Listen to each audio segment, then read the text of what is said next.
schedule. Yeah.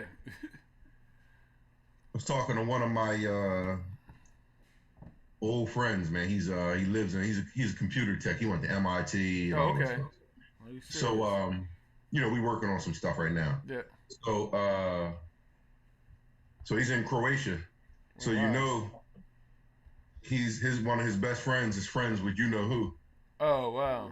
So I'm working on him now. We talked last night for about a good hour. Oh, okay. Yeah, Mr. Tony Kuku. Oh, okay. So he's in Croatia now. He spends the summers there. Oh, okay.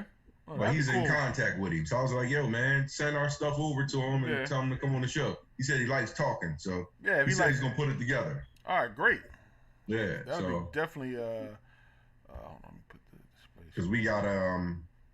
we have to talk on a continuous basis Yeah. now because we're working on some stuff. Cool. So All I'm gonna right. keep messing with him. Yeah, definitely. All right, let me go. I got this. I'm gonna cut that live. Start recording. All right. So what I'm gonna do is I'm gonna play the intro music, and I'm gonna mute us all. Then I'm gonna do the intro. I'm gonna go live on Facebook and on. I'm working on how to stream to Instagram too, but the software that you use is a buffer. It's a freeware. It wasn't working. I've been tinkling with it, so I gotta do some more research. There might Right. might be another software I can use to get to restream. Hold on. Go. Let me.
brother do? I can't hear anybody, but mine is We on muted mute. right now. Let me see. We about to go live. How do I get you guys off of mute? What's going on, front lines? What's up, brother? You? What's happening with you? How you been? Good, man. I'm good, man. Just trying to stay out the way, brother. Of course. I know that's hard for you.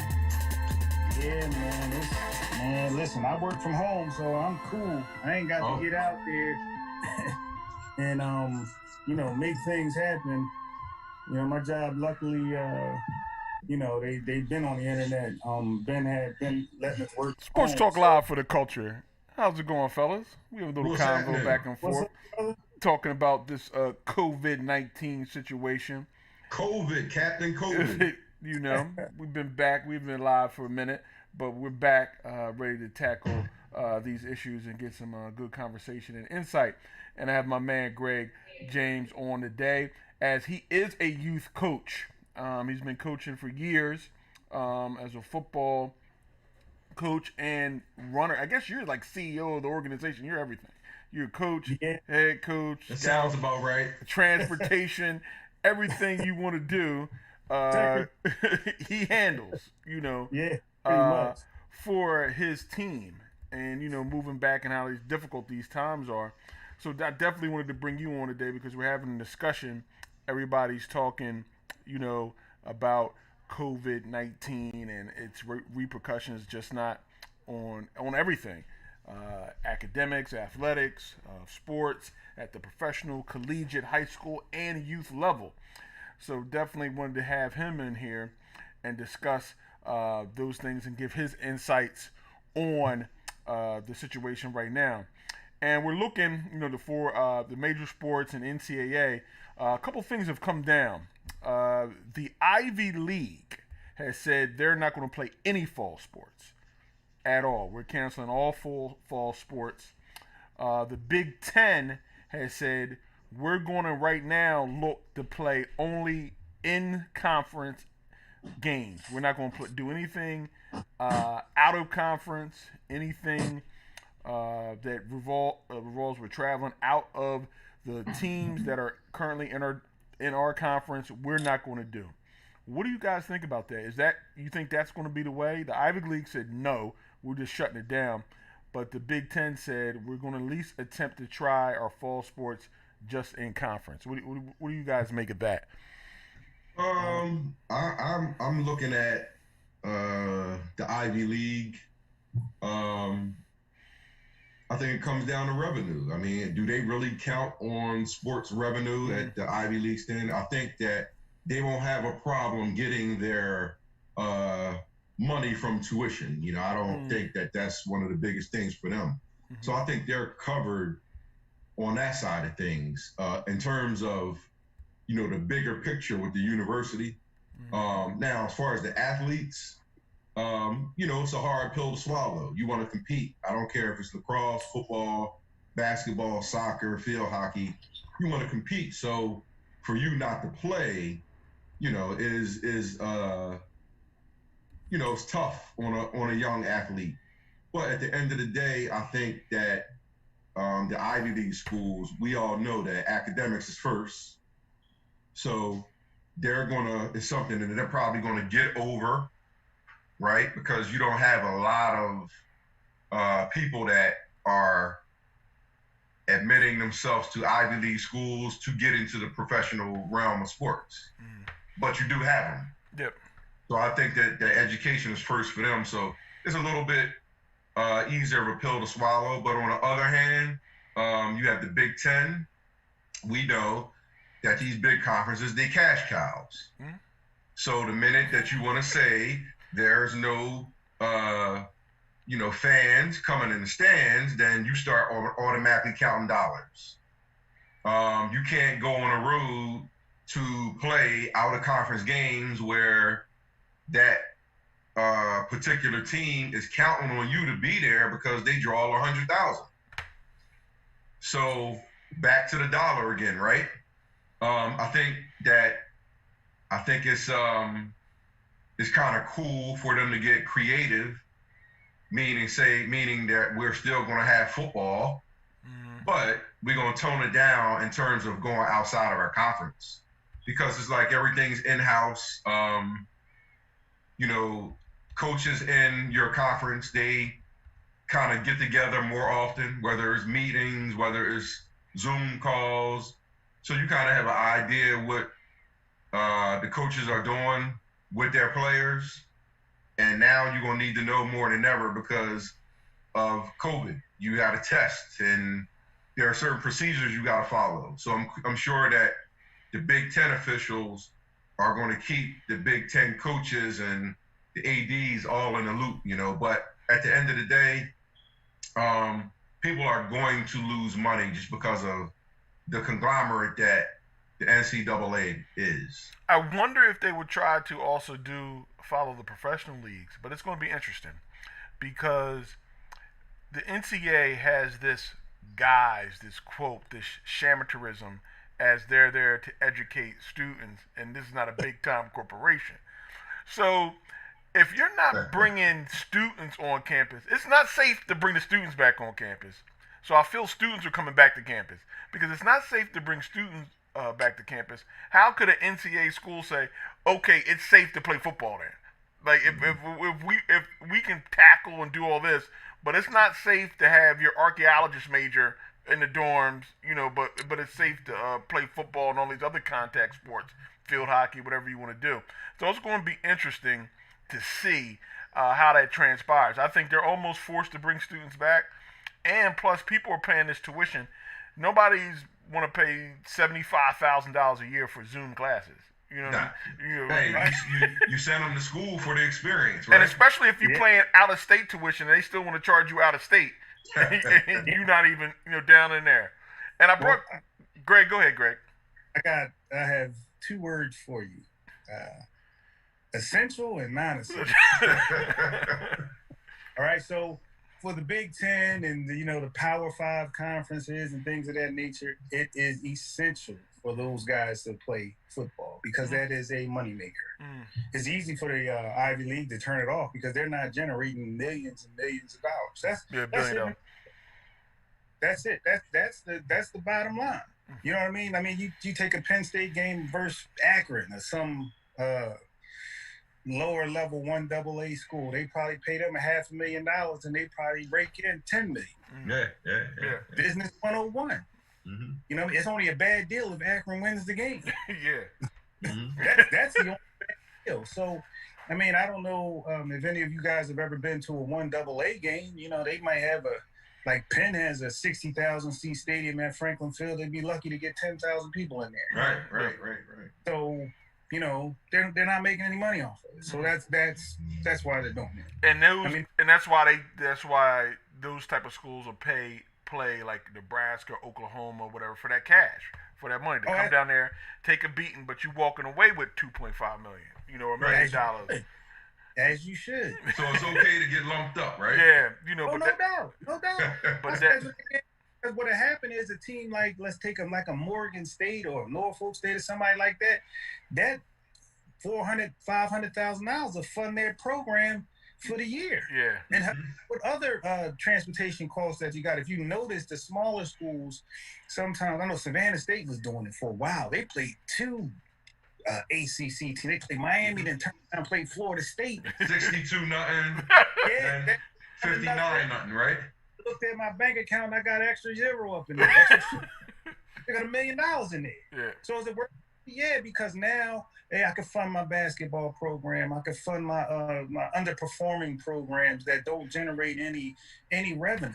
So I get why they're doing it. I mean, my whole thing with it is they may start. I don't believe they'll finish. Greg, now you Derby Monarchs, and we've been discussing this with everything that's going on. Tell us about the decision you made with this upcoming football season in your conference. We shut it down. Okay. We shut it down. I went out, and I'll tell you that whole story real quick. We went out, we bought thermometers, we went through our background checks, child abuse clearance, and things of that nature. And coaches got together and talked and everything. And one of my frat brothers is a doctor, so I called him up and told him what I was doing. He said, "Where are you at?" I said, "I'm home." I'll be over there in 15 minutes. Right? So I knew this wasn't good. I'll be over here to talk to me. And he said, man, there's 4 strains of the virus. They're just not telling you about it. I was like, okay. So he says, you take a child's temperature, right? And then what? Do you know what the normal body temperature is? I was like, I think like 98.6 or 98.7. You no. I said, to be honest with you, I don't know. I'm pretty sure I could Google it. Then what? He said, listen, here's the reality. If a guy gets a concussion, we are barely able to deal with that. We don't even have a defibrillator on the sideline. And now now you want us to deal with a pandemic? Listen, we don't have the resources. That's the bottom line. We don't have it. And it's more than likely that some kid, we can follow every protocol they put out there by the CDC and the WHO and all of that stuff. We can do everything they told us to do. Wipe the football off after every tackle. After every play, wipe off the tackling dummy. But who's to say said team is doing the same thing you're doing? So, I got 120 kids in the program. What is the likelihood that one of the 120 kids I have in the program has it? What is the likelihood that if somebody has it, somebody's going to get it, or somebody's going to transmit it? What is the probability of that? It's high. I'm in a league with 2,000 kids. My job is basically, they look at us as mentors, father figures, and things like that. And we're sitting there saying it's okay to play football when everything tells us that it's not. Right. So, I'm the bearer of bad news. I told the kids we're not going to do it. Now, you know what we did do? We went out with uniforms because it's a fire safe. We bought jerseys, we bought some pants, we bought some new helmets, and we're going to be fresh for 2021. That's what we're going to do. Yeah, and I think that makes sense. I think if you have to look at the long-term effects and the long-term situations that you're trying to be safety first and health first, and what's essential and not essential, like you said before. And Little League and youth football is not essential. Now, it's going to be difficult as we get to the high school level because, in some areas around the country, that's a religion. You know how people. Oh yeah, without a doubt. Just like a steak in Texas. So it'll be interesting to see how that goes out. But I'm a part of it. I'm working for a school district, and we're going through a whole lot of things with the PIAA and the things that they're putting out and the statutes and the guidelines they want to follow and suggestions and things. And you're trying to interpret and try to set things up just in the same way, so for safety. But does it become you get to a tipping point where you just say, hey man, and it's tough on the athletes, it's tough on the kids. Your senior year, you're trying to go out and play. Understand? I can't even fathom not being able to play football my senior year. As how we were so rabid and into football. They said, look, we got to shut it down. It's a pandemic. And knowing me, I would play. That's why you have adults in the room. Right. The Greg James and the Sunni Jennings, they still want to see each other on the field. To settle scores. But, tough, man. It is tough. But that's why you have adults. Yeah. It's a bad spot, and ultimately someone has to make a decision. I mean, for us, I was hoping that the major leagues or hockey or somebody would get started first. Yeah. So that we kind of gauge what's going on. But that ultimately didn't happen. Things kept getting pushed back. I mean, you look at Clemson, 25 student athletes tested positive. The Ohio State situation where they shut down voluntary workouts and things of that nature. Yeah. It just looks like it's getting worse. Right. Yeah. It's getting worse. And we're sitting here trying to tell the kids that everything is okay. And it's not. And it's just a problem. I mean, that we have to deal with head on, and we have to have a solution. I mean, if there was a pill I could take after I get COVID-19, I'm on the field. Look, all I got to do is take a pill. There isn't one. I think too, you get a chance to look at, our society that we're in. We are truly a microwave society, right? Yeah. When somebody tells you to sit down, you want to get up in the next minute. Knowing sitting down means it might be good for your health, right? Yeah. We're not wired like that. Even when you get hurt, we've all been guilty. We've all played sports. Right. I didn't broke my ankle. I didn't had shoulder surgery. The surgeon told me to sit down, sit your butt down for a little while. Guess what? I think this thing is starting to feel a little bit better. I'm about to go back out here. 4 more weeks premature. You know what I mean? Yeah. But I think that's how we're wired. And because we are at times like this, I don't think it's a real good thing. You know what I mean? Because this is something where you can't say, let me go back out here. I'm ready. No, we're not. It's not that type of party. So I think we're dealing with that because you got to sit down sometime, right? So, rewind. When the whole thing started happening, the right thing to do, because it was already established that it's spreading and people are dying. And we don't know. How about you just sit down for 6 months? How about you sit down? You stay down, right? And then today, we might be dealing with a better situation. But because we said, you know what? It's not this, it's not that. Let's get back out here and let's go see what goes on real quick. All right? Setback. No different than the athlete that is trying to rush back from the surgery he had. Take your time, get better, because you want to hurry up back. Now we have a setback. And I think that's where we are as a country right now. Yeah, we definitely are in a setback phase as, you're trying to move forward. And it's really going to be interesting because you've seen a lot of contradictory things happening. People getting released from prison because of COVID-19. And then other people saying, we sending all the kids back. You know what I mean? And people are looking at the different mixed messages that they're receiving from what's going on. And like you said, the student athletes and the players are going to want to play. And that's when the adults and the people in your corner have to be like, no, it's time to throw in the towel. There's bigger things in this, society-wise and health-wise, as we move forward. And that's what it's going to take. But it's going to be interesting because we all know what runs the marathon. We all know what talks. And money talks. And a lot of people are going to be looking at these boardrooms and looking at these sheets, these the debits and credits, be like, we need to have some type of competition, even if we can just get cameras on it. Either that, you're going to have some type of competition, or you're going to continue having competition with that bottle. That's what you're going to have competition with. And that's going to be interesting.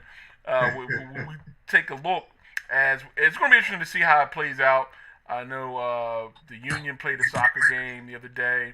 And we'll get back into that a little bit later with the baseball and basketballs they try to start up. But I wanted to jump into the NFL. As the NFL canceled their Hall of Fame game, they canceled the induction ceremony that they usually have, things that they usually do. It's the first things that were canceled on their schedule, moving forward. And NFL seems like it would be the most difficult sport to play, the most difficult sport to move forward with, the NFL season. But from all we hear is that they're still planning and moving forward, and camp will start in like 2 or 3 weeks. What's going to happen? And you have teams with guys testing positive, Cowboys, the Texans. What do you think is going to move forward with the NFL?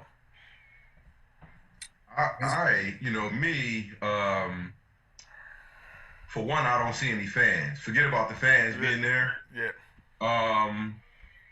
In terms of creativity to bring us closer, I think that there will be some sort of, mic that will be attached to a few players. Cameras, mic cameras. They'll figure that part out, but it'll be different. We want to see people compete. I don't think that we'll have a problem with the athletes competing because, that's what they do. They wired to show you that they're the best at what they do. However, that crowd has a lot to do with the way you feel and when you scoring touchdowns, and it's a part of the game. So you are removing the fans from the game, and that's never been done to you before, only besides practice. Yeah. Like in terms of game ready, you've always had fans. And that's the whole thing about being whether game it was ready. Midget League, whether it's high school, college, bro, you've always had fans. Yeah. So you can't do that now. So what happens, and this is the thing that are guys that, they bet the house or they're not betting the house in terms of gambling. So the Eagles play Dallas. Okay, both teams are 6-0. Carson Wentz lets us know Friday he's positive for coronavirus. Oh, now we got a whole different game now. Yeah. So I'm just saying, I mean, but you know what? See, now if I was the NFL, I'm gonna go back way back. I'm gonna take it back to the '80s. We used to watch Wild World of Sports, and we used to watch the boxing matches for free. Yeah. Ray Leonard and Marvin Hagler and Thomas Hearns, all those guys were free. Mm-hmm. All of a sudden, we fast forward to the '90s. We came up with this pay-per-view to see Mike Tyson. 30, maybe a minute. Matter of fact, get your popcorn, sit down. It might be over if you have to go to the bathroom. So if I'm the NFL, and I'm not, making any suggestions, multi-million-dollar organization, the football games would be pay-per-view. And guess what? I'd line up and pay $5 for a game, $10 for a game, or whatever. And I'm pretty sure they get with these cable companies and figure out how to, regulate that so it ain't free, because they got to get this money. They have to get it. They have to get it.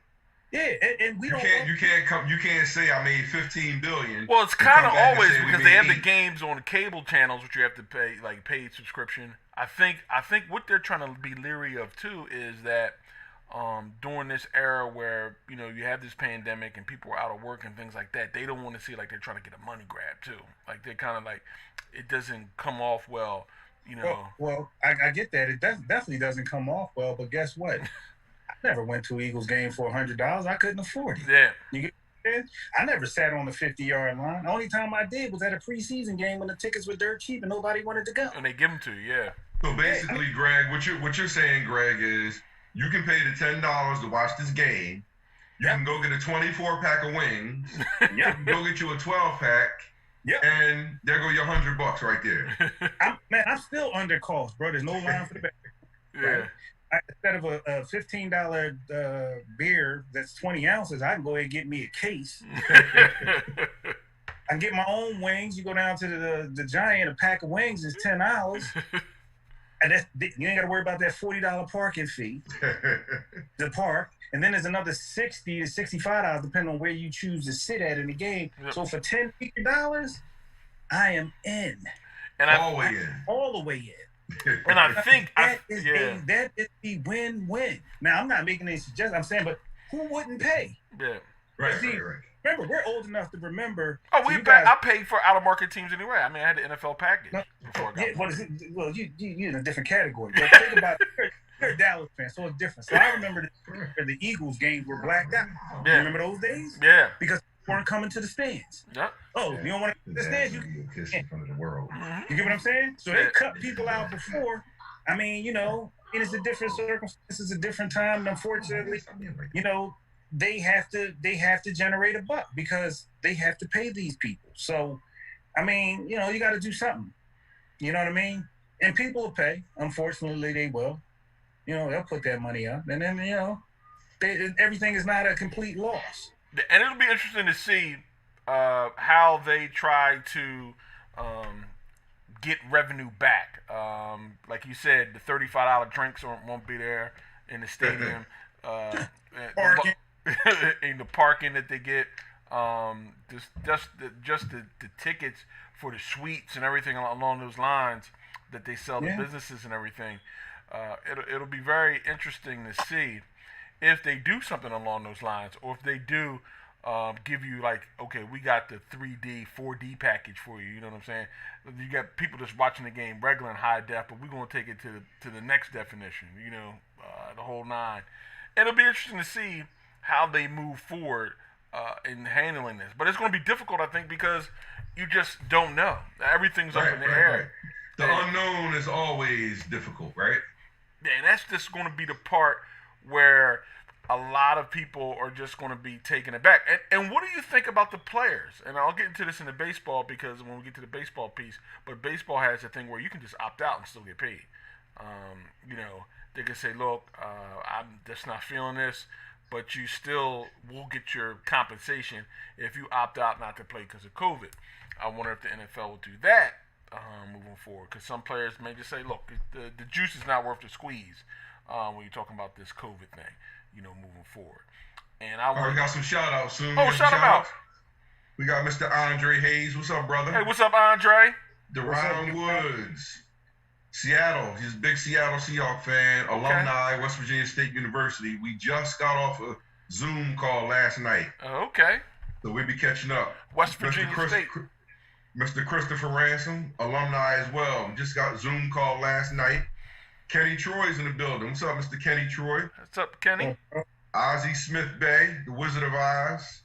Mr. Mike Waddy, West Virginia State alum. Jonathan joined in. Miss Tamara Williams, cousin Rocky Brick, and Sharon Lee Montgomery, cousin David. What's up, cuz? Thanks for joining. Yeah, definitely. Thank you for joining. Oh, one thing I want to get non-COVID for a second. The Hall of Fame was selected. Kind of not the usual enshrinement and all the pomp and circumstance because of the things that are going on. And you have Steve Atwater, Isaac Bruce, Cower, the guard for Steve Wilkerson, Edgerton James, Jimmy Johnson, your man there, Troy Polamalu for the Steelers, and Steve Sable. I want to talk about Steve Sable because he may be the most underrated person on the screen because what NFL Films did for the NFL and his growth is just exponential. I used to work for him, man. Yeah, Paul Tagliabue. Great guy, man. Great guy. Yes, was a great guy. Paul Tagliabue and George Young, the Giants GM, won 2 Super Bowls, hired Parcells. Now, this is your standard introduction into the Hall of Fame. Does any player, you look at this list, you go, Hall of Fame, anybody? I don't think so. All the names that you said, the one thing that all those guys did is they did it consistently over a long period of time. So I think that ultimately will get you in, because it's not always about the rings, Yeah. But those names, like those guys, I mean, you had a chance, and they're all guys that played in our era. Yeah. We had a chance to watch them every Sunday perform at a very high level for 10 years. So think about that, right? Polamalu, Isaac Bruce, Atwater.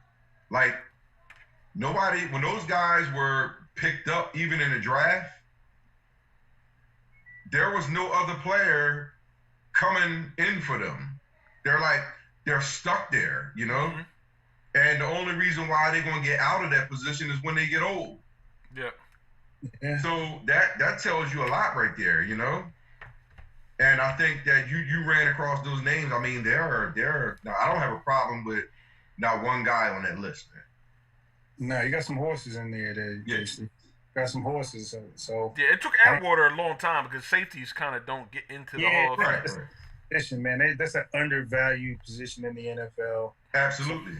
Not surprising that it took them that long. It's just devalued for whatever reason. Right.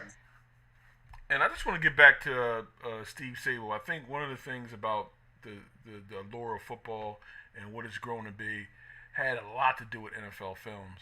The way they presented football, the camera, the angles, the stories behind it. This week in the NFL, the highlights, the musical scores, the theme. The music. The music is legendary. They brought us closer to the game. At one point in time, we wondered what it was like to hear what was going on in the huddle. Yeah. To hear what was going on in the locker room. NFL Films popped up on the scene. Here comes the swag. You up close with Billy White Shoes Johnson. You're hearing people argue. You're hearing people fight. You're hearing everything. So it's just like we as men, we just gravitated towards it. You had the mistakes. The bloopers. So I had I used to work at NFL Films. I don't know if you know soon, Greg. So what I did there was the games. and this is a story about Steve Sable, great boss, man. So I get there. I'm young as I don't know what. I don't even, my mustache was even struggling to come in then. So what I did there was I labeled film from the games that were played on Sunday when it came in. So I remember him telling me, he's like, Ron, he says, you can do what you want in this company and you can move up as high as you want to, depending on what you want to do. And I was like, great. So now when I interview, I'm Thai and everything. And so he tells me after the interview, he goes, and I'll never forget it.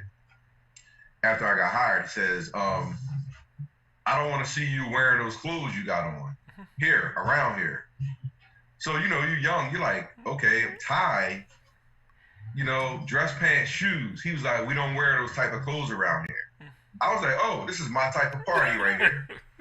So I had a chance to look at cameramen and everybody, man. They wearing jeans and shorts and tees, and it was great, man. Great guy. He was quick with it. He was calm with everything. He was get it done. If you need me, I'm here. He was just a great guy. He was always available. And you start thinking with people that run major companies, you start thinking about them. They don't have to be accessible to you, right? They can get out of here and don't be around. He was a guy that was always around all the time. And I'm sitting there like, hey, this is really this guy, So it was crazy. It was a great experience for me, man. And fast forward, they built another facility, state of the art. It's just crazy, man.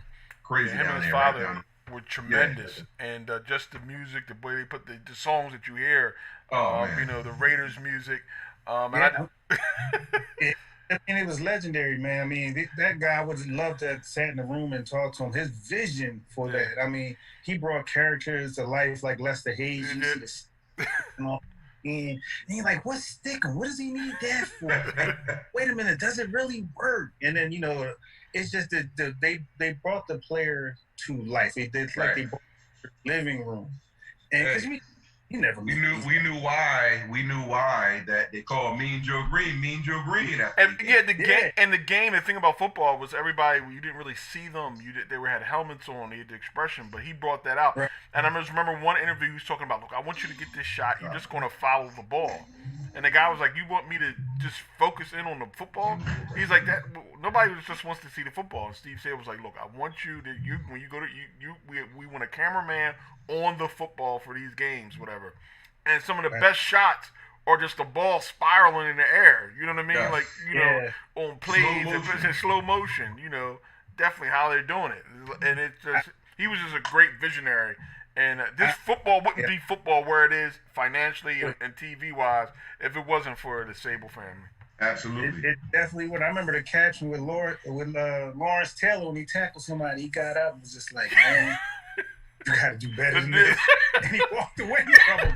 And I'm sitting there like, well, wait a minute. Is that trash talking?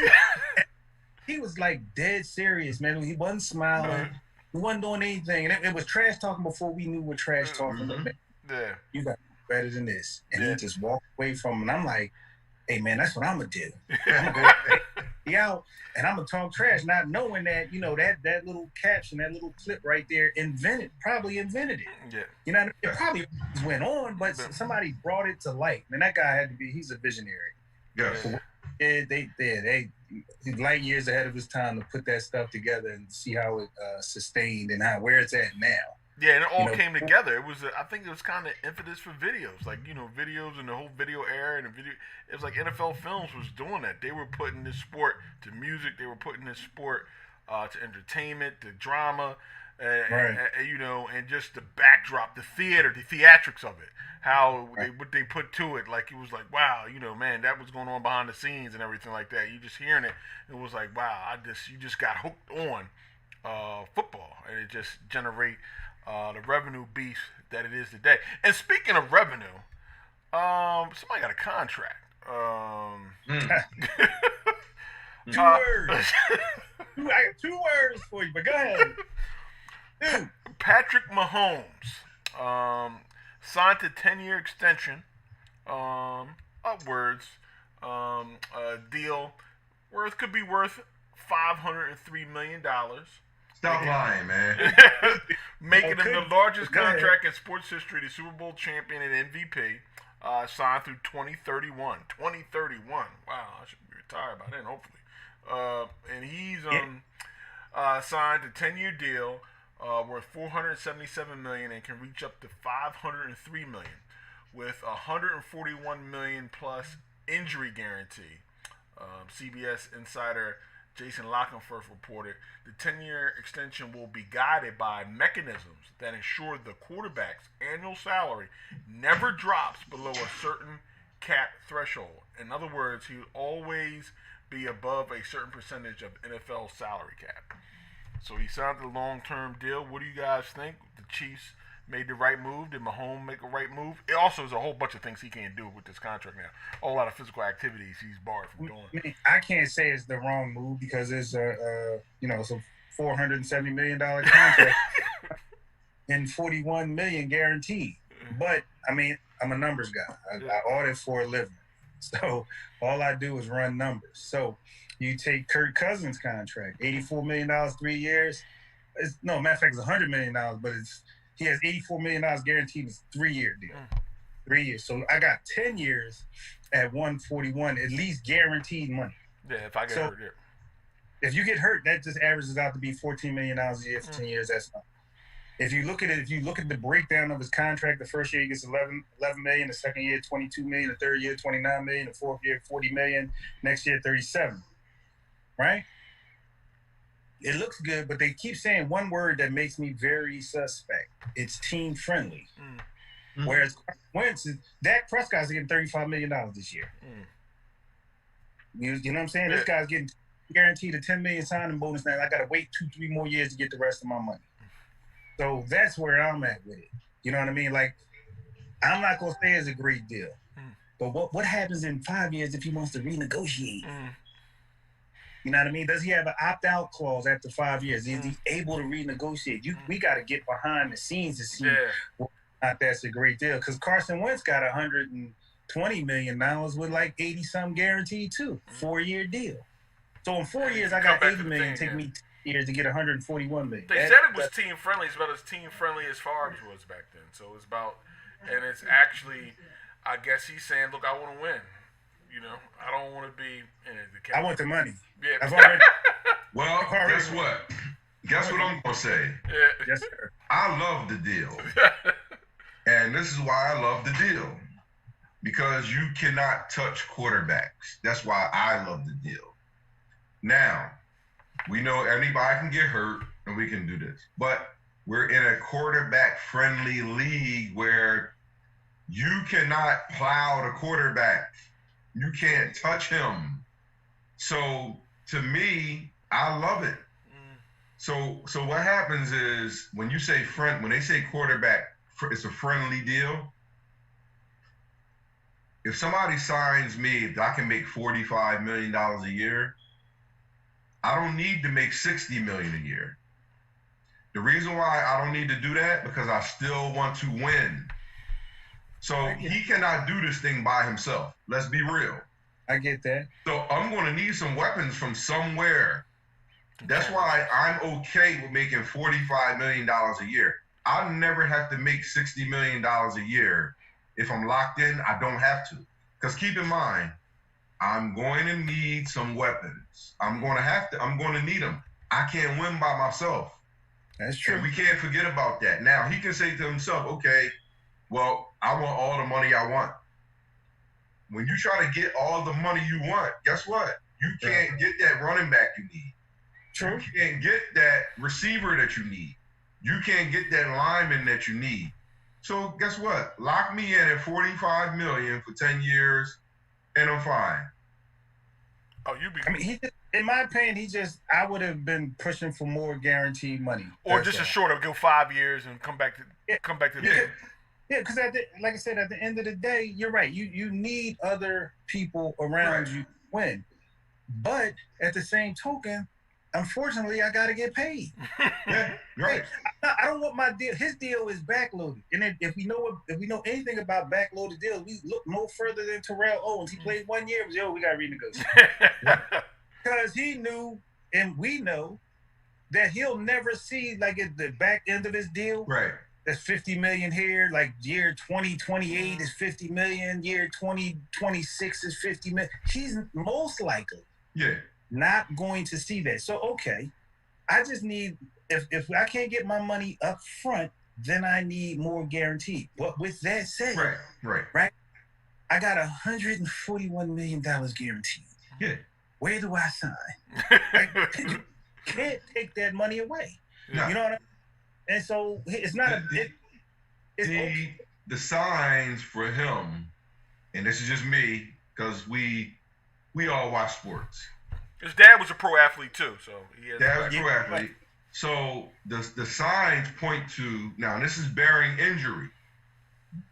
The signs point to that he's going to play 10 more years, bearing injury, and he's going to be an elite quarterback. So what I think that happened, which helped the league, is this. I think he's the best quarterback in the league. So moving forward, guess what nobody's going to do? They're going to say, there's no way you can make more than Patrick Mahomes because you're not better than him. So the market's set. Yeah. Because remember, like the last 3-4 years, it was like, oh, no, this guy got 27 million. He's getting 35. Nobody's going to make more than Patrick Mahomes because you're not better than him. He's the man. What you going to tell people? What you going to tell them after they say, we're going to put this deal on the table. We can't give you Patrick Mahomes money. What you going to say to him? You can't because you're not better than him. Here's the question. What does Dak Prescott do now? Interesting. What is now? Because he got this year at $35 million, which if he underperforms, you can best believe he won't have a job. I mean, he'll be looking for a job. Have a job. He's going to have a job. He's going to have a job. No, he'll be looking somewhere else for a job. The Cowboys ain't going to pay. You can timestamp that today. When he has an average year, slightly above average, and he goes back to the table and says, we know $33 million a year is I can't feed my family with that, which is ludicrous, but depending on what they're eating.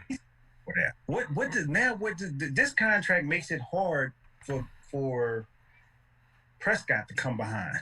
You can't come behind this. He should have been trying to get it done, but he can come behind it, but you're not coming behind it at 45 or 40. That's what you're not doing. Right. That's what I'm saying. The bar. He may sign. So now the bar is set for everybody. It's set for the owners and it's set for the players. But Dak knows deep in his heart because he's a professional. He's not better than Mahomes. But it raises that's the reality check with this money right here. That tag now becomes more expensive. Right. For Dak. Dak, the whole thing about the Dak Prescott contract was if he just played this year and the next year and that following, he's looking about close to $70 million guaranteed. So why would he be on the dotted line for 4 years or 5 years where he's only getting $90 million guaranteed? Right. When if you just pay me out, and I'm already used to be playing over my contract, like I'm playing on a 4th round draft pick contract. I'm betting on myself, like if I don't get injured. So that's my whole career has been betting on myself. So why I'm going to stop betting on myself when the money escalators already say $70 million guaranteed over the next 3 years? So that's why I give the Chiefs. They got a great front office. Props. I give the Chiefs their props because listen, in the next 4 or 5 years, that tag is going to be $60 million. But guess what? Mahomes will never get that. Because I locked him in at 45.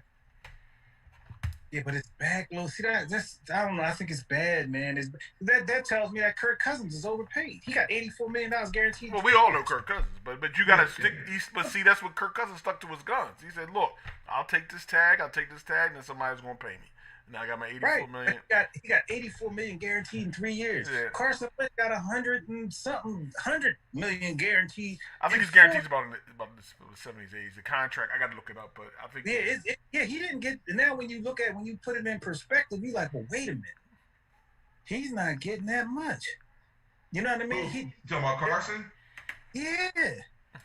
He ain't no $40 million a year quarterback, bro. He's checking in 20, 25 million, maybe 30. He ain't getting Right. 40. Yeah. So You know what I mean? the So QB market has been set. The price is where we are, and everybody's going to fall in line accordingly. Exactly. Unless the players usually say, look, the revenues are quadruple because everybody was thirsty coming back for football because we haven't played in a year. But it's going to be interesting to see how that plays out moving forward. Mahomes is, the measuring stick. What's the bar? He's the barometer. That's the He's the bar. bar. here's the bar. you But you can come up short like Cam Newton. Yeah. And speaking of Cam Newton, that's what I wanted to talk to. He is in New England. Did anybody see Bill Belichick reaching out and grabbing Cam? And he's on the other end of the pay scale. His the contract he signed was crazy, but he said it was about respect and not about money. He wants to go there and show people he's not done. What do you think about Cam Newton going to the Patriots? Do you think he'll end up being the starting quarterback for the Patriots? Because him and Tom Brady are on two different spectrums of everything, moving forward. Oh, he'll be the starting quarterback because the people he got beat out are not even on his level. Right. So that's the easy part. But New England's offense is very, I don't want to say stringent. It's But they're going to pay. But they're going to adopt. They're going to adapt. Hey, they're not going to ask him to do Tom Brady stuff. Friendly. Their offense is quarterback friendly. They're not going to ask him to do Tom stuff. They're going to put in something for him to do. Like, Belichick and those guys, they don't go like, oh, this is what we do. No, we evolve every week. Listen, let me tell you what you're going to see from New England. This is what you're going to see from New England. You're inside the 20-yard line, 1st and 10. Cam Newton, quarterback sneak 7 yards. Now we're at the 13-yard line. It's 2nd and 3. Cam Newton, quarterback sneak 7 yards. Now we're at the 3-yard line. Cam Newton, in for the touchdown. 6'5", 250. Yeah, that's the guy that was 6'5", 250 that fumbled the ball in the Super Bowl, looked down and was like, want nothing to do with he that. Made a business decision. They passed. He's under Bill now. Listen, bro, listen, I'm diving in head first to get the ball. He's talking about I live to play another down. I mean, that's all you need to know about. That's all you need to know about him. Mm-hmm. But my thing with the quarterback position, in particular with the African American quarterback position, 9 out of 10 they usually don't build the offense for us. You get what I'm saying? So now, with that being said, you're saying that New England's going to come in and change their philosophy based on. I think they're going to play. They're going to play to Cam's strengths. I don't think they're going to ask him to come back there and do the thing. I agree. I think Bill Belichick's going back to ground and pound defense. Yes. This is how we're going to win. Cam's going to rush. He's going to run. He's going to throw deep. He's going to do all. And you know it's coming. You're going to know it's coming. I don't think that you can do anything about 3rd and 3 with him, running quarterback sneak off that. I don't think there's nothing. I think it's automatic just because of his size. I think that occasionally they'll throw downfield, but I think it's going to be an efficient offense that's going to be conservative because Cam's not a thrower. He's not a thrower, right? So, but he can throw the football. No, so they're going to test everything, but I think he gives New England a chance to win every week just because of Bill's philosophy. You know what I mean? Yeah. Bend, don't break, get the first down. We don't need to score 40 points. You know what I mean? I think his mechanics are terrible. But of course. He just muscles the ball where it has to be. Well, he might not muscle it now in New England. It might not be called for him to muscle it. Just move the sticks. That's all. Yeah, can he reinvent the wheel? That's what it's going to boil down to, man. Because I'm not going to say he's an undisciplined player. I'm not going to say he's not a good player. He was an MVP 1 year, or close to being an MVP. He was on the top of the world. But you're going from kind of doing what you want to here's what I need you to do. Yeah. That may be his. Moss came there, So I think you come in New England. It's kind of the mystique of New England, the mystique of Bill Belichick. If you can't make it here and fall into the New England way, the Patriot way, as you say. Yeah, the Patriot way.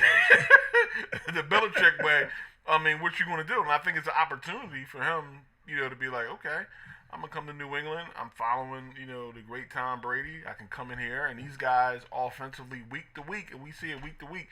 Whatever your weakness is, that's what they're gonna attack. Right. And so I think that's what they're going to look to do. I think they're probably look to get some more speed to the outside with receivers. They look deep, and they're going to go back to ground and pound. I mean, you're going to have the running game and the Cam Newton fake the run and going around the outside. The whole linebackers and stuff to really get that ground and pound going and take their shots. And Bill's been putting together back his defense. That's what. But what took him so long to get signed? That's the thing. Well, COVID's the elephant in the room right now, You can't go see people. You can't work people out. Right, you can't let me go see what Greg got. Greg just got released. Right. Let me see what Greg James still got left. Let me see if he could be my nickel corner. Let me go work him out and go. Let's sit down and talk in my office. Right. I just don't want to see film. I want to physically see you, see where you're at. I want to talk to Greg, see where he is. Right. But COVID slowed everything down because now, right, pre-COVID, I can call you, Greg, right? You the quarterback coach. You got 5 receivers. We done met, 3 days a week. I don't need to see anymore. I'm in town for 3 days. And I'm just watching you and Cam put it together, right? And it's done. That could have been done 4 months ago. But COVID's the animal. COVID's the elephant in the room. Yeah, that pushed everything back. But it's very intriguing. I do not like the deal. That's what I don't like. I don't like. You got to think about it like this: with all that talent, with all the things that he's accomplished in his career, and he's just sitting out there. You don't even have a starting quarterback. Why not? Why would you wait? Like Winston got picked up before him. But how Bill is. But Bill Belichick is the geniuses. They take their time. They look good. But we giving him an out, man. We giving him an out, man. You know for a fact that he's better than everybody you got in the room. If he's 75% healthy, he's better than everybody else you got in the room. Yeah. I'm gonna shit him out. I'm trying to devalue him. I'm gonna devalue this guy, and then I'm gonna get him for cheap. What is he making? A base salary? What, $2 million, $3 million? Something like that with incentives. But that's only a 1-year deal. So if he balls out, here's what's gonna happen. Here's what's gonna happen to Cam, right? New England is going to, be better with him under center. And he's going to be back at the table again for money.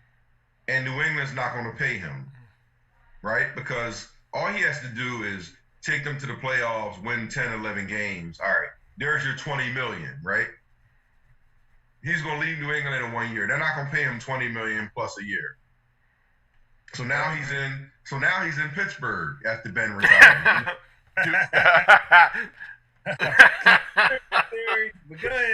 Sunni, you see my vision. Yeah, I see his vision. Duke is a Steelers nation. They're not going to pay him. I agree with you wholeheartedly. They're not.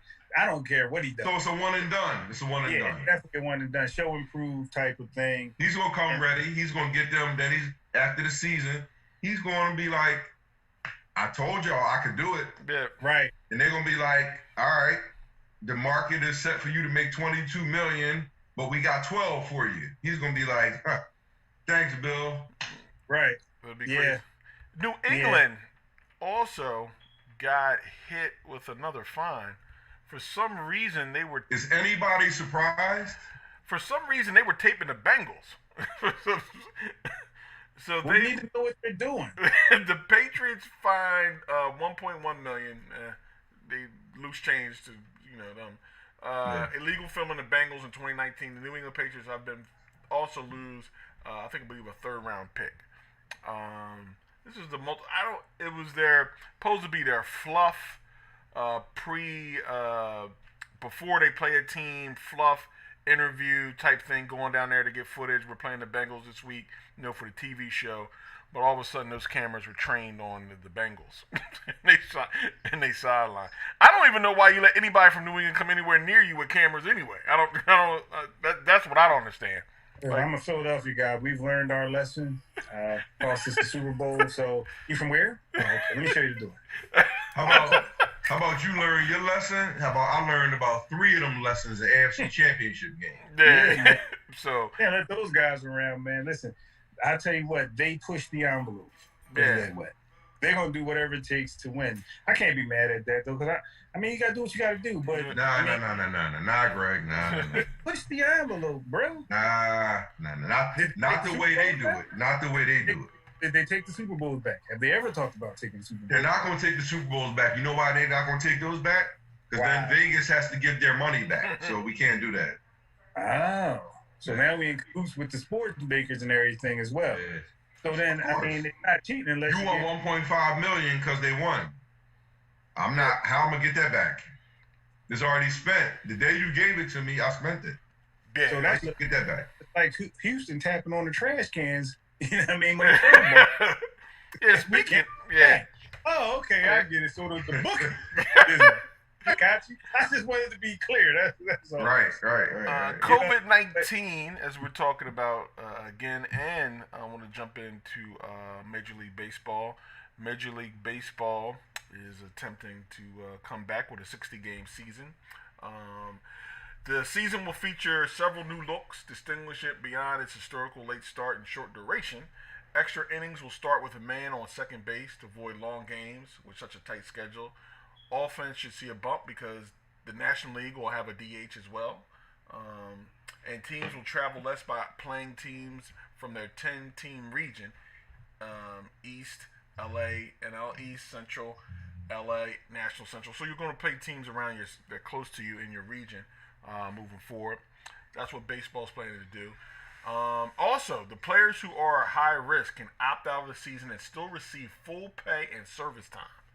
Players such as superstars Mike Trout and Garrett Cole, who have pregnant wives, Jersey boy Mike Trout, or live with other high risk people, can also opt out and still receive full pay and service time. The owner's final offer of 60 games came.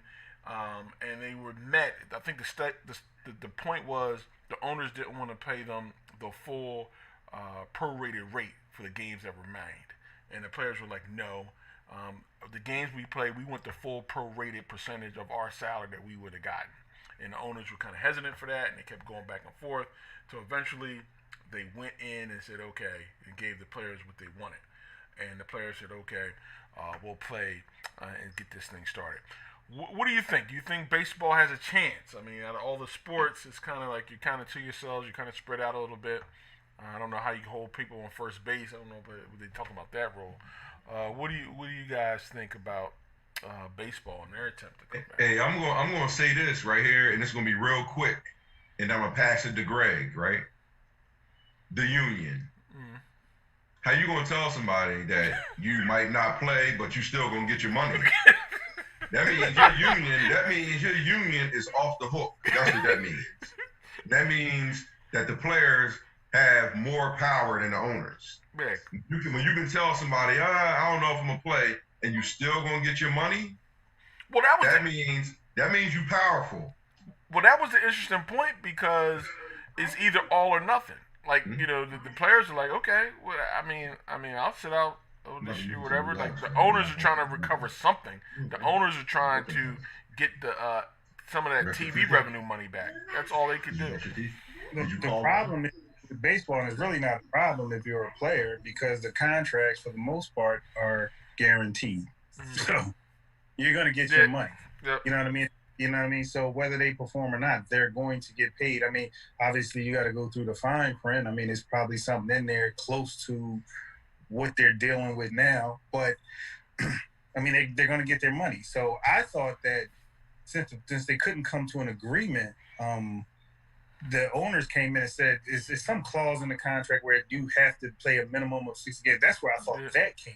Well, they came in. The owners were like, "Look, they rejected the owner 70 game because they wanted to play 70 games and not get a full 70% of 70 game prorated portion." They wanted what they wanted the players to play 70 games, and the pay they would get would be less than half if they played half the season down to what that it'll be a percentage. They wanted to play only a percentage of the 70 games you would get full pay for, and extend the playoffs in the postseason. The players were like, no, if you want us to play, we want our full prorated route, and we're not going to do all this extra, secondary playoff stuff. Yeah, the players sound like owners to me. Yeah, but no, because it was a stipulation. At the end of the day, it was a stipulation. I thought there was a stipulation in the major league contracts that, all right, this is what we can enforce, which is that 60 games at X percentage or whatever, something of that magnitude. I don't know the whole numbers, but that's I think what happened was they were going to. They're going to be in labor battle next year, so they were trying. Oh, without a doubt, because their contract's up. Yeah, their hand was forced. All right, you don't want to do this. We can't agree to this. We can't agree to that. All right, listen, I'm gonna go to page 599, and this is what you're going to do because this is. So, I mean that's how I thought that one rounded out. I mean, eerily similar to basketball. They're only playing 8 games. Why? Because they had to play a minimum of 70 games to keep the TV money. That's why they had those 8 games. You know what I mean? So we don't know the fine print of the contract, but the agreement. But I guarantee you, somewhere at the back end, okay, this is what you have to do in order to get any money whatsoever. So the players come back, oh yeah, we agree to that. Of course you did. You're gonna get paid. Yeah, they definitely trying to get some money in play. And the interesting part, like Duke said, some players may opt out. A few players have to. Look, it's a little too dangerous for me. And I'm going to sit this one out, see how y'all do. If something happens, it looks good, I may holler at y'all in the postseason. Right. Keep that check. When's it coming through? Yeah. Keep it coming, right? Yeah, keep the money flowing. We don't care. We don't care. You don't have any fans in the stand. That's your issue. Yeah, and I think that was the point where the players felt that when times are good, when you take your beer from $25 a cup to $45 a cup, and the stands are full, we never get a kick of that. Like when things go up, when you take parking from $25 to $75. This is what we know. This is what we know. In any of these private organizations, I don't care if it's the NHL, the NBA, the NFL, we know there are no losses. None. So that's what we know. Yeah. We know that 110% that there are no losses for these owners. They don't lose. Now, we know that they might lose with, this particular, this organization, but these owners own other things. Yeah.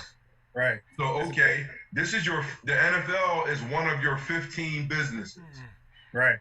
You didn't do well on this one, but the other 14 are beautiful. So you did not lose. I'm sorry that you are sitting in your mansion or on your island and you have a pain in your stomach because one of your organizations didn't meet the first quarter like you wanted. I'm sorry. I mean, that's what you call that, but go ahead. Yeah. So I'm sorry that didn't happen, but we got to understand we are, as viewers and fans of the players are on the lower side of the totem pole. Yep. Say that again. Say that one more. Please. The players are on the lower end of the totem pole. Yeah. Once we put that in our minds, right, we'll leave the players alone because the owners are billionaires. Yeah. So what? I pay you $10 million a year. It's a penny compared to the billions of dollars that I have. I could take you back to Virginia State, 1989, Business 101. 101. For every dollar you make, it's free. Yeah. Period. So if I'm paying you $100 million, I'm making $300 million. Yeah. That's just the game. Yeah. That's just what it is, man. It's what it is. I mean, most of these owners, you know what I mean, for the most part, had generational wealth. Mm-hmm. The players, such and such is broke now. Yeah. Blew through $100 million. $100 million is nothing to these guys. Yeah, $50 million. When they jump out the window, they have truly lost billions. Yeah. When the stock market crashes, there's no longer need for me to live. Yeah. Everything I'm not going ghetto, I'm out the window. I don't. So, I mean, I'm out the window, huh, Greg? Window head first because I don't want to survive be over because now I don't have anything. They're not talking millions. Yeah. They're talking billions. Yeah. And that's what we don't get as the common folk. We like, well, wait a minute, he got $100 million. He should be good. Owner got $300 million. Off of that deal. They make the lion's share of the money, and the lion's share of the money that they make.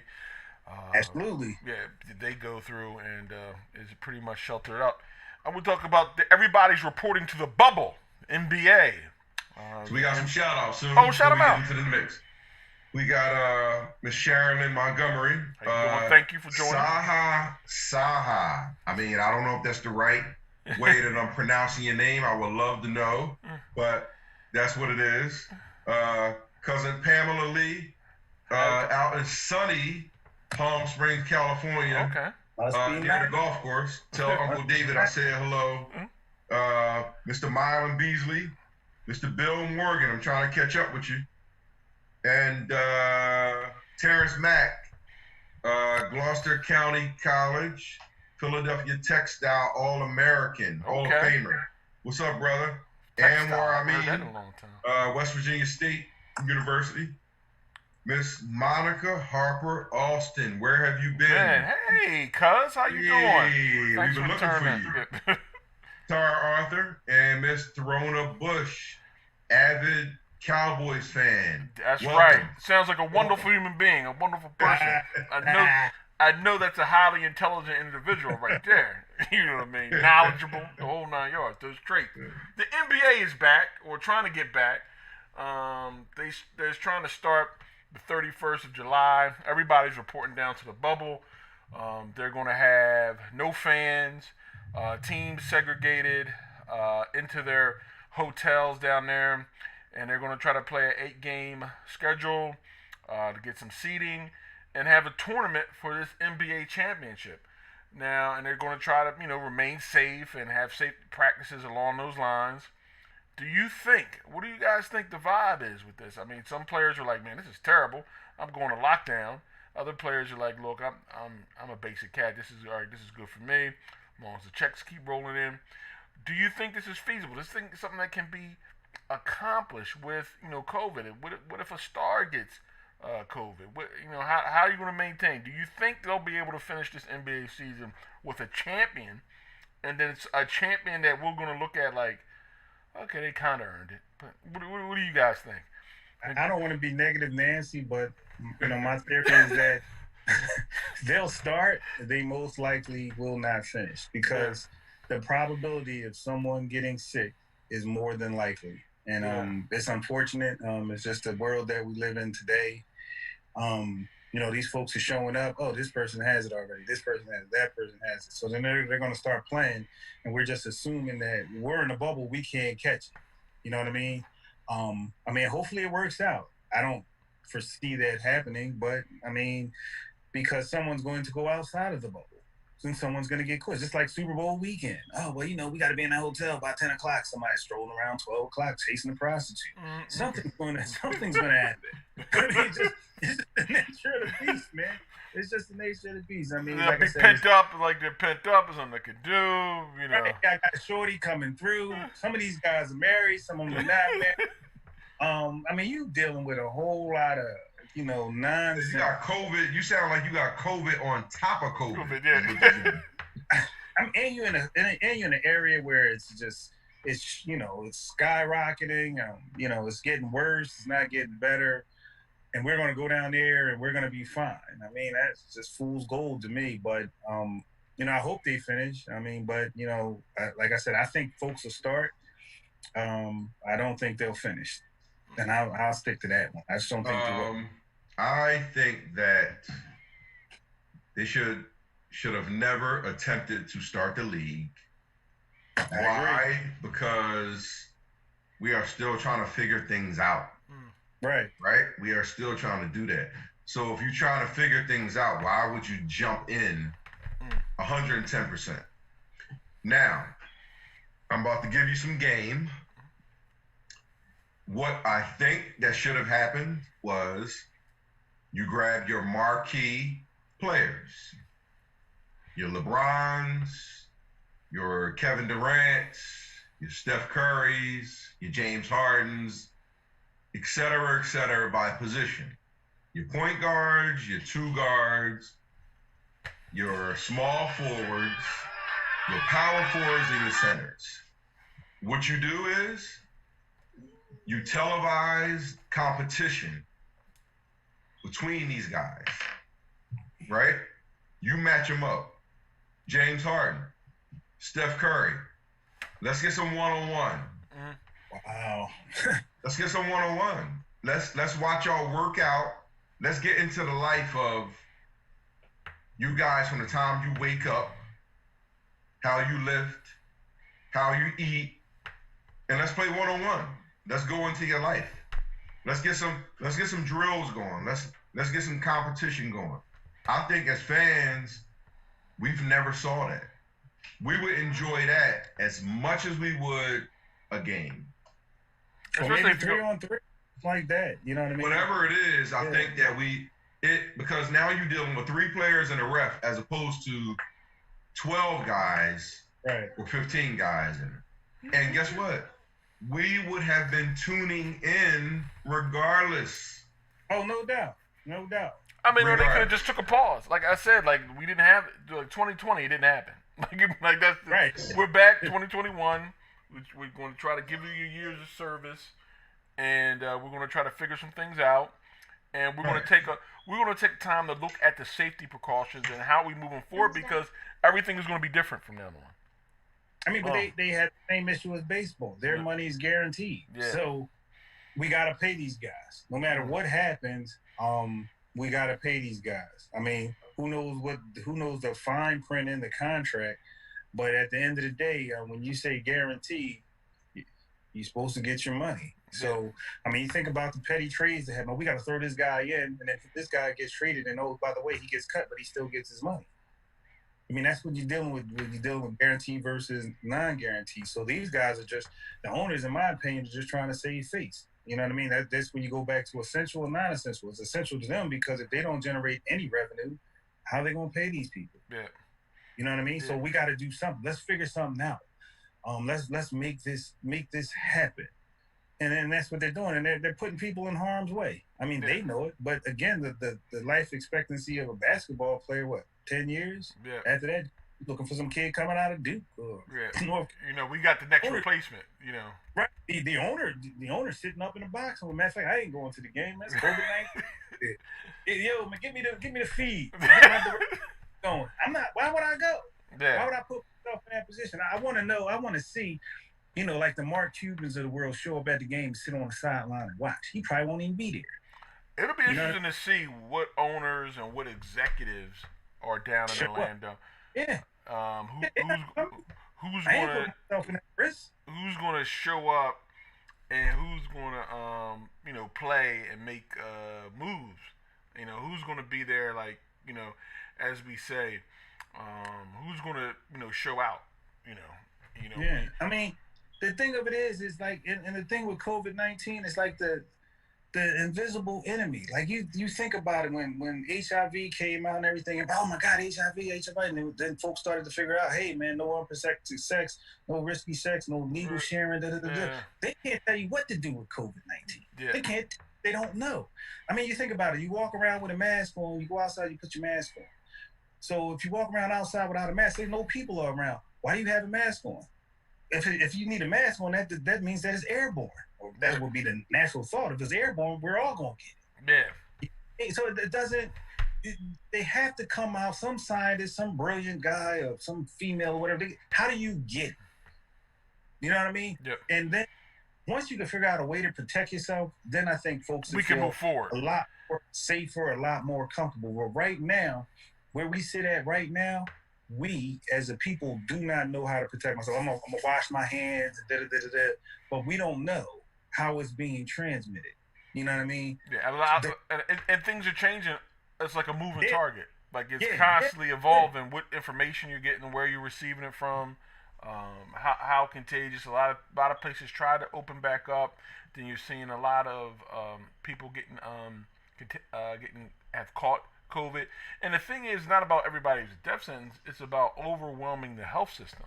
when you have, we can't stop it, we try to mitigate it. When you're trying to overwhelm the health system, when you have so many beds filled up, or you have so many people being having this potential virus, it stops a lot of operations you can have. People coming in for elective surgery, people coming in if you have a major accident. Now, ICU is already at 85 to 90% capacity dealing with COVID in the city, and now you have a major fire or something along those lines. So there's a lot of things, going on that really makes it difficult, trying to move forward, and going to try to, provide some type of entertainment. You're going to try to play the NBA, and how much is it worth, the risk? I mean, but here's the weird thing, just real quick. So, I mean, I'm pretty sure everybody, on this conversation has been in the hospital before, for some reason or another.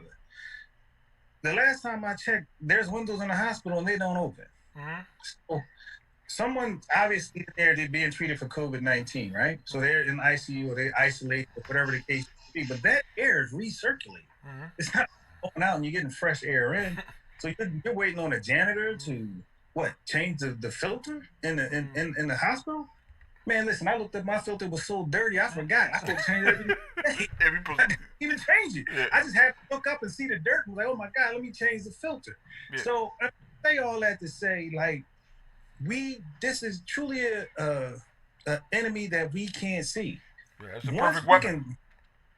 Yeah, it's a weapon. Yeah, we can't see it. We don't know what to do. Once we figure out what to do, then I think folks will feel a whole heck of a lot more comfortable. Because right now, from where I sit at, it doesn't make sense to me. I'm putting on a mask to go outside in the open air so I could catch it walking around. Really? Then I'm this is more the mask is more from you spreading to somebody else. Like it's more like you coughing on somebody.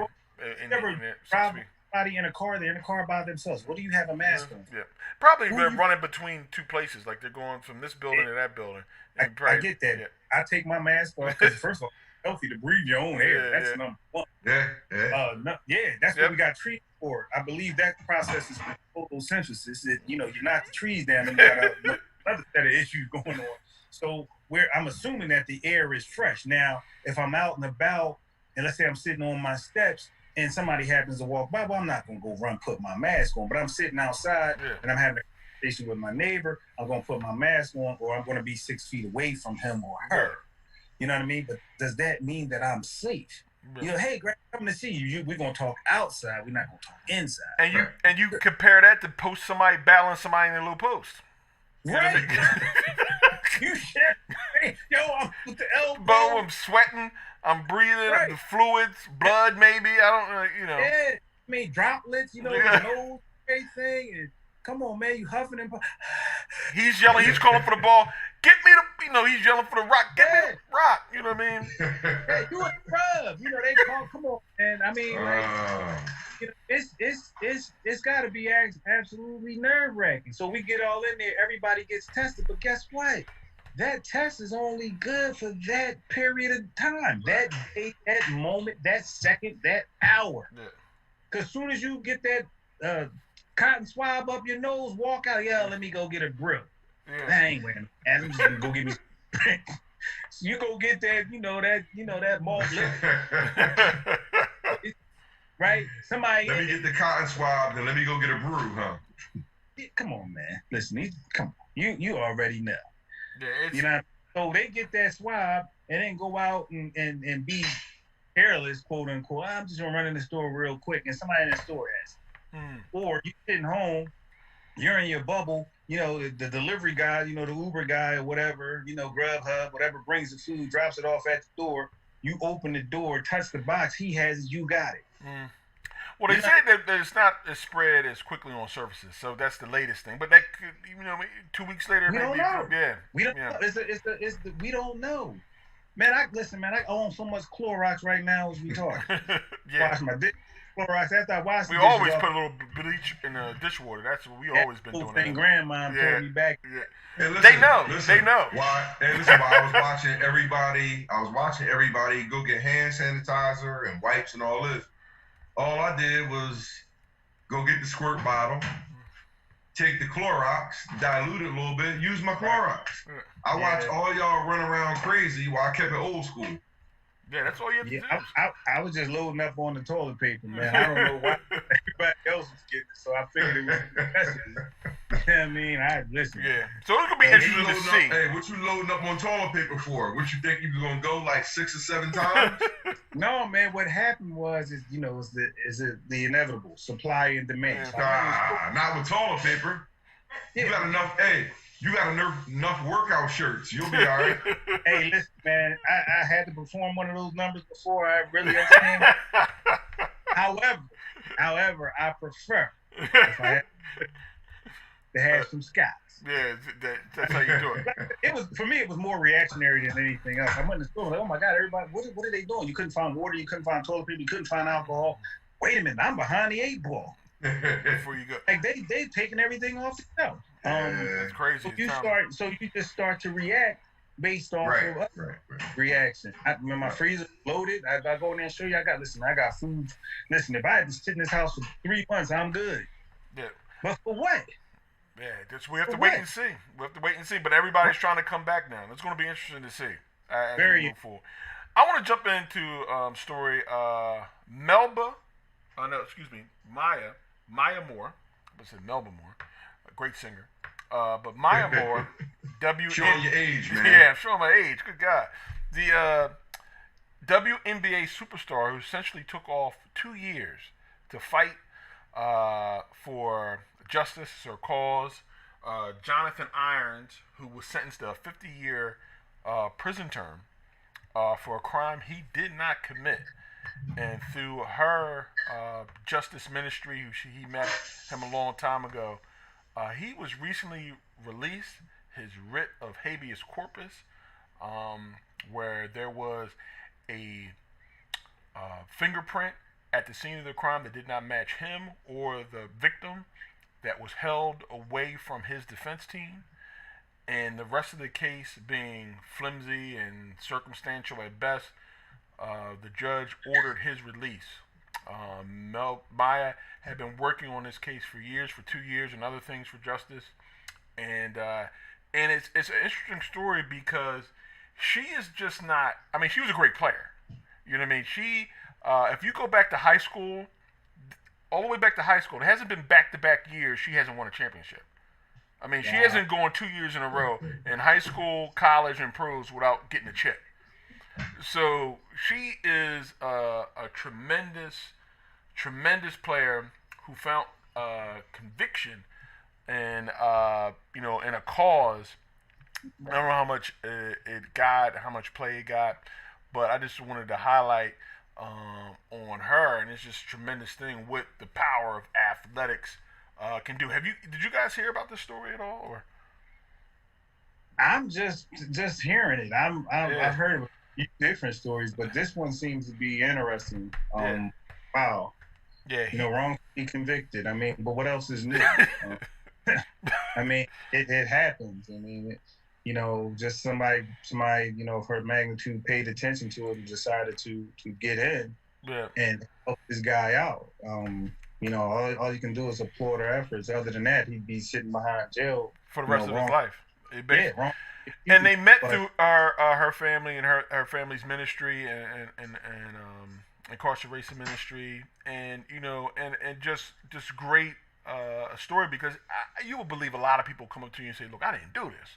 You know what I mean? When you go in and hear, and she saw it through. I mean, to the part where she stopped playing basketball. Like, she didn't play the whole 2019 season. She just gave that up to focus on getting Jonathan Irons released from prison. And he's released now, and he says he's going to dedicate his life to helping out other people, and just trying to make. My thing is this right here, is how is it so easy to lock you up, right? But then it's so easy to let you go. Like, that's something how do you lock me up so easy, but then it's easy for you to let me go? The word is probable so cause. that makes me think that I was locked up for nothing. But the word, I mean, the watchword is probable cause. And then that starts the ball rolling right there. We thought you did it, and all of a sudden you get to stuttering and you can't articulate what you need to articulate. He did it.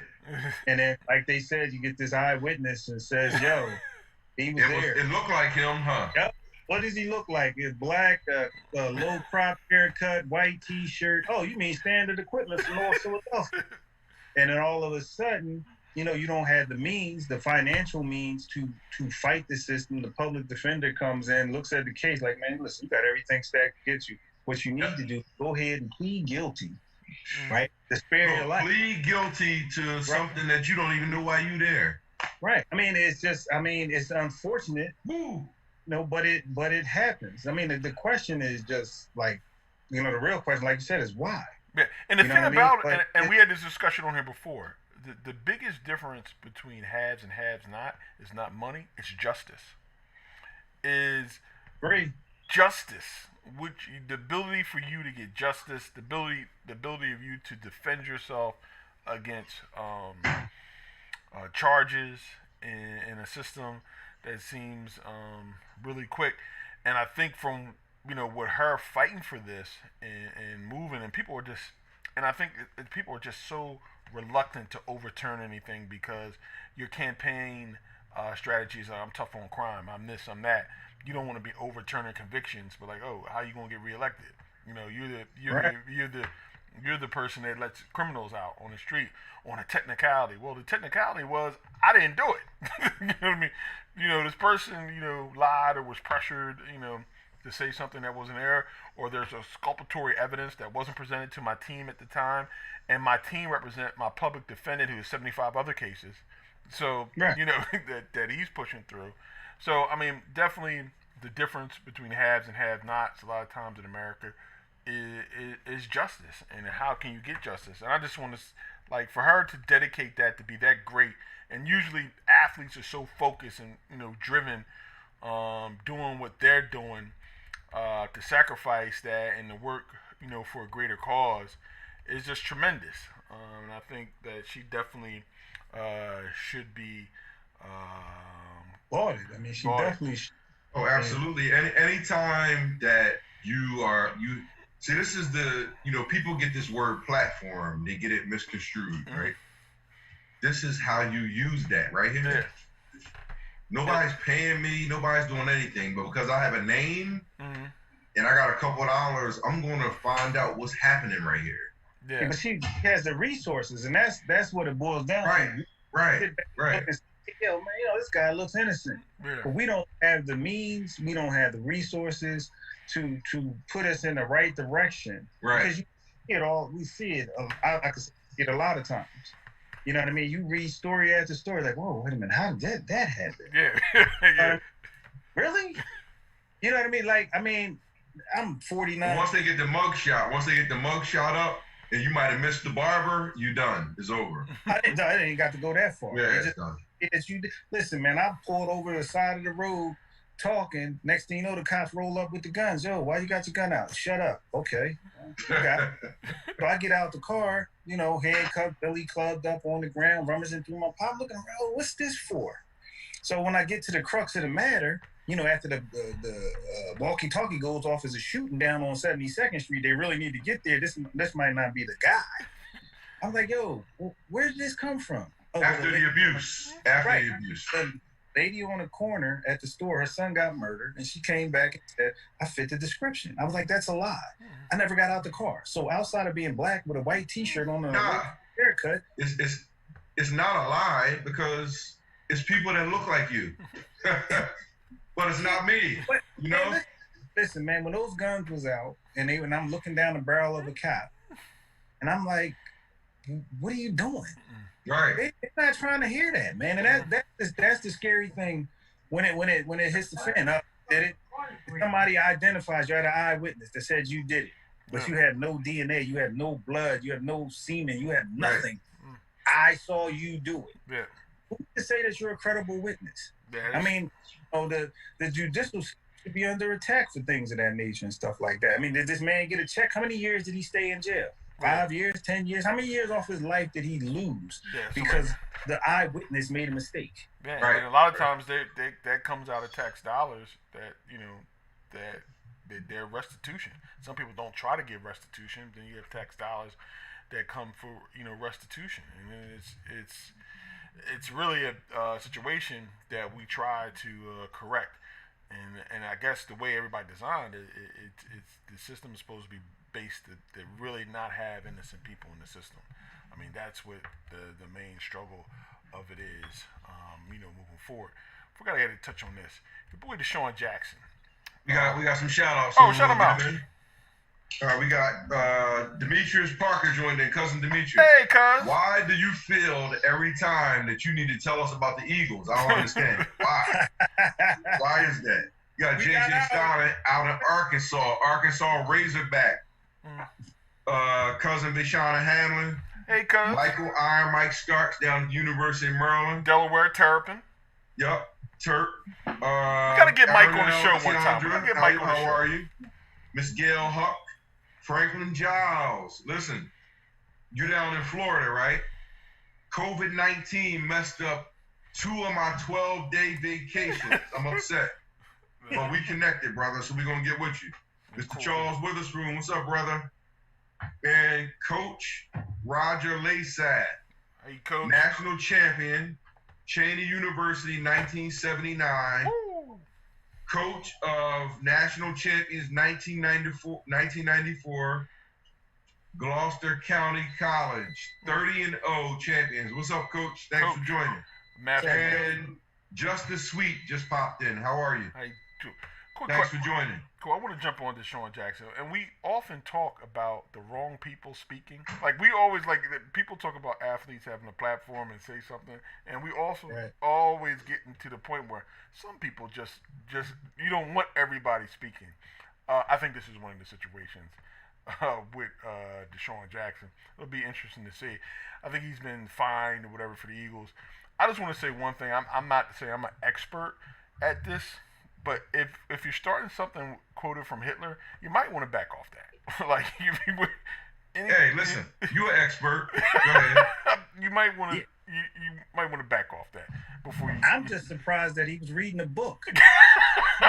I mean, I'm not, I ain't trying to throw the man under the bus though. But I mean, usually you're out. When you think of football, you think of probably a dumb jock. But this guy's reading a book, so that just caught me by surprise that he would even be doing that. I mean, he should be in training camp. And I think it's a distraction from the cause of what people are trying to focus in on. And I think and we have this talk all the time because we usually get into the situations where, well, this athlete didn't say anything or he doesn't speak out on social issues, but it may not be their thing.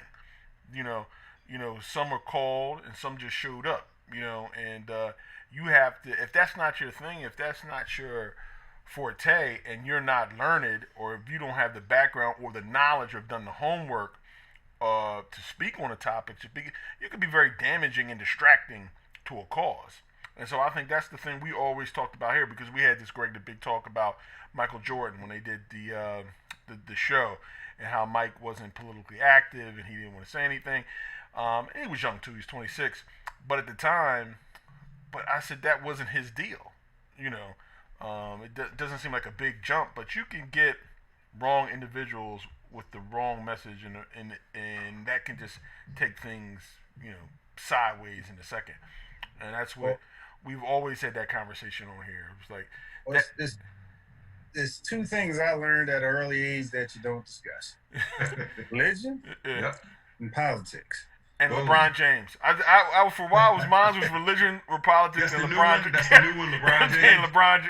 I mean, you don't discuss it because people. Everybody has different views. I mean, the thing with Deshaun Jackson, and I'm not an expert on what Hitler did and things like that. There's things that I read, but one person came out in the news and was like, "Oh, this quote's not accurate," and I'm like, well, how do you know? You look a little older than me. I mean, I don't know. They took the screenshot of what he did and somehow almost like name that tune. They figured out who wrote that book and said that, this is not accurate.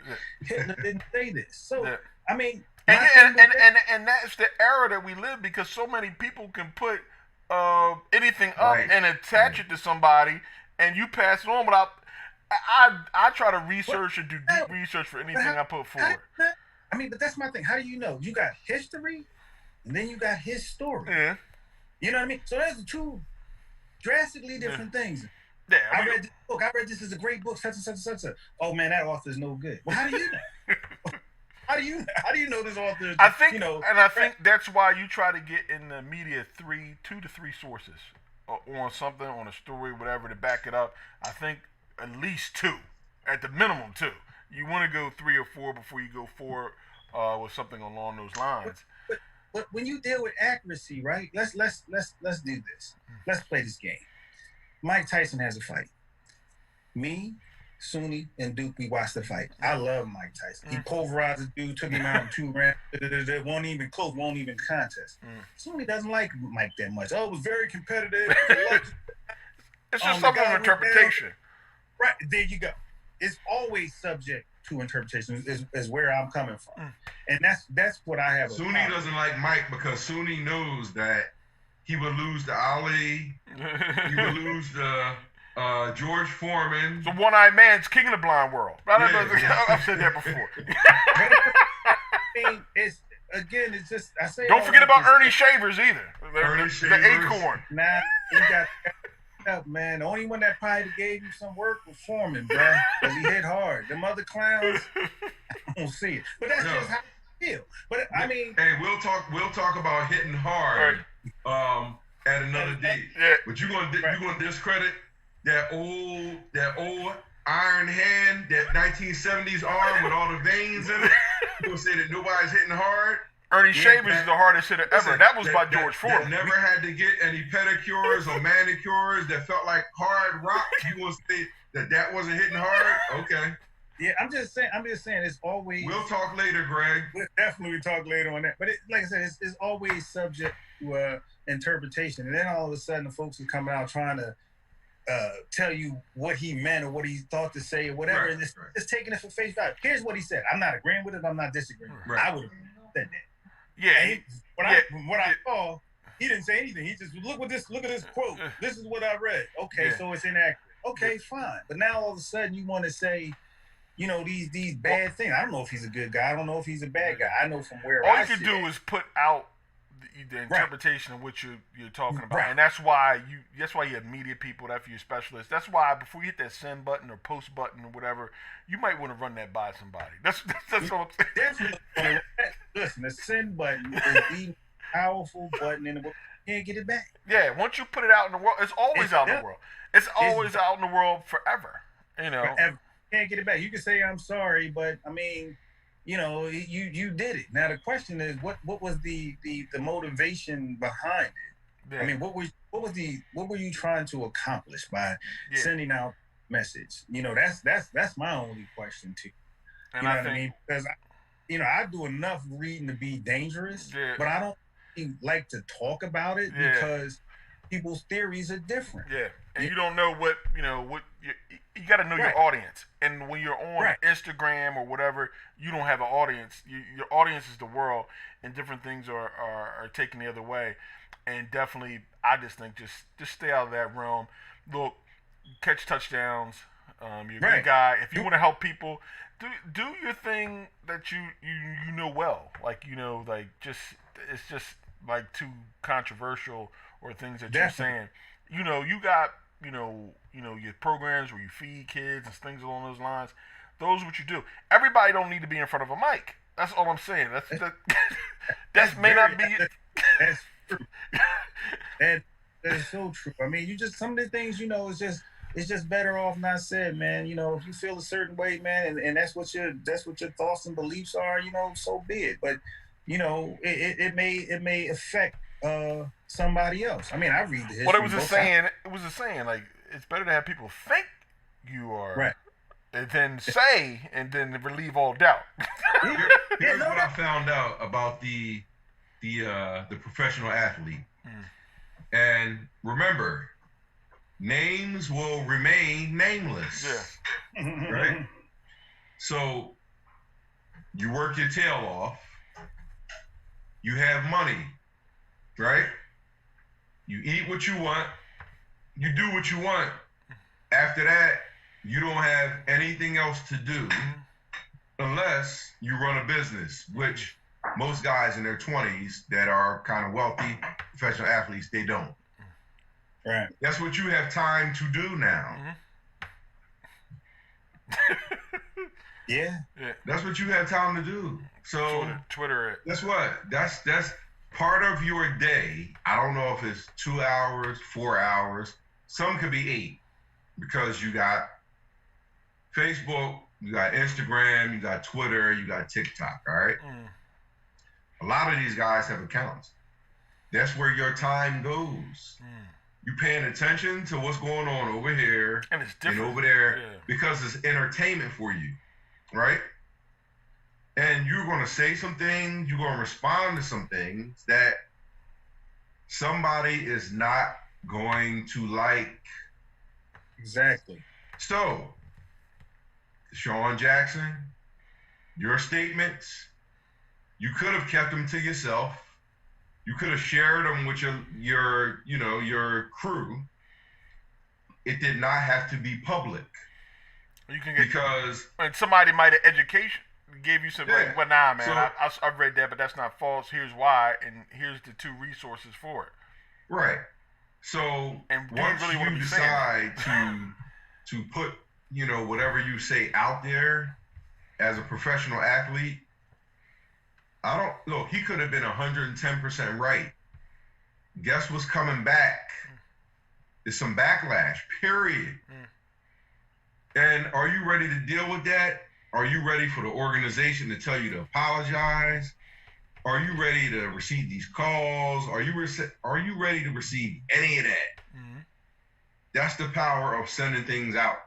But why does it matter, dude? You just like why does it? I mean, so you are just gonna follow you. Oh my God, look what he said. Blah, blah, blah, blah, blah. And then all of a sudden, this is a national story because of something somebody. That's the most insane thing. I mean, well, you gotta also look at the times now. There's 140 million channels. People are looking for content. They're looking for something to do. They're looking for stories, and there's no games being played. So, so it's like you need to fall back. Yeah, they might as well tune in to Sports Talk if they have something to do. Sports Talk Live for the culture.